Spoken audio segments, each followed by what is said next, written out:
அஸ்ஸலாமு அலைக்கும் வரஹ்மத்துல்லாஹி வபரகாத்துஹு. எல்லா புகழும் அல்லாஹுக்கே. பரக்கான்னா என்னன்னு பார்க்கலாம். வாழ்க்கையில் நிறைய பேத்துக்கு பிரச்சனை என்ன தெரியுமா? நம்ம நிறைய சம்பாதிக்கிறோம், ஆனால் கையில் நிற்க மாட்டேங்குது. நம்ம நிறைய உழைக்கிறோம், கஷ்டப்படுறோம், அதுக்காக வருமானத்தை நீட்டுறோம், எல்லாம் ஓகே. ஆனால் நிம்மதி கிடையாது, எதுவுமே கையில் நிற்க மாட்டேங்குது. இதுக்கு என்ன பண்ணுறது? முதல்ல நம்ம லைஃப்பில் இஸ்லாம் காட்டி தந்த அழகான ஒரு வழிமுறையை நம்பிக்கையாக கொண்டு இருக்கணும். எவ்வளவு பணம் இருந்தாலும் உங்களுக்கு தேவை தீராது இறைவனுடைய அருள் இல்லாமல்.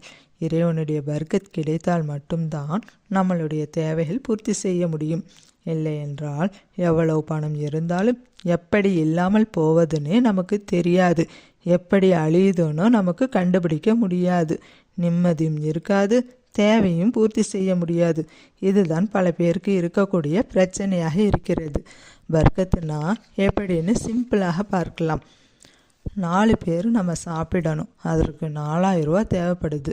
ஆனால் 2000 ரூபாய் பணத்திலேயே 4 பேரும் சாப்பிட்டு வயிறு நிரம்பிடுச்சு, நிம்மதியாக இருந்துச்சுன்னா அதுக்கு என்ன அர்த்தம்?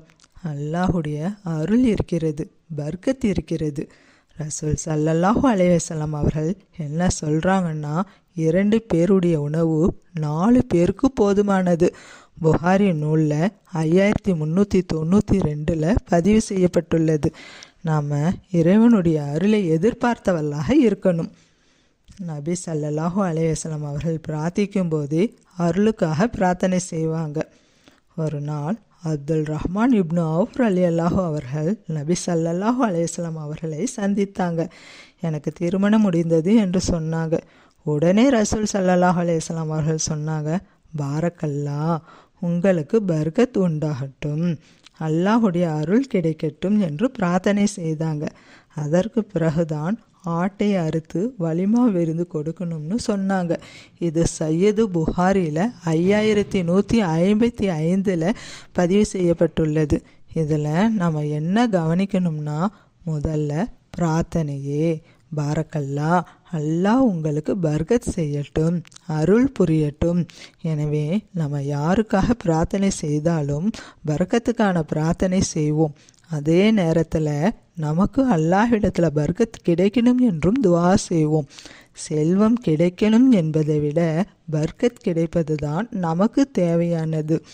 செல்வம் இருந்தும் பர்கத் இல்லை என்றால் ஒரு பலனும் இல்லை. செல்வம் குறைவாக இருந்தாலும் கண்டிப்பாக அது நிறைவானதாக மாறிவிடும்.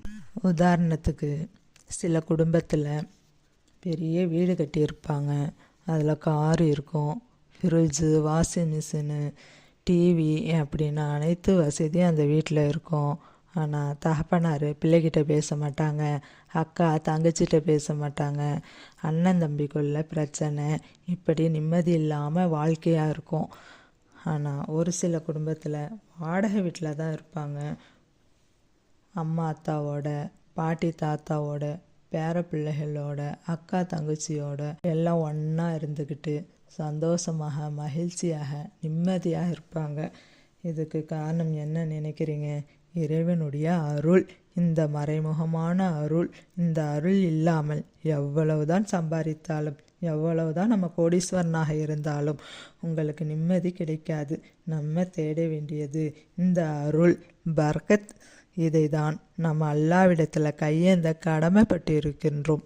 பர்க்கத்தை தேடுவோம், இதன் மூலம் நிம்மதியாக இருப்போம். ஆமீன் ஆமீன் யா ரப்பில் ஆலமீன்.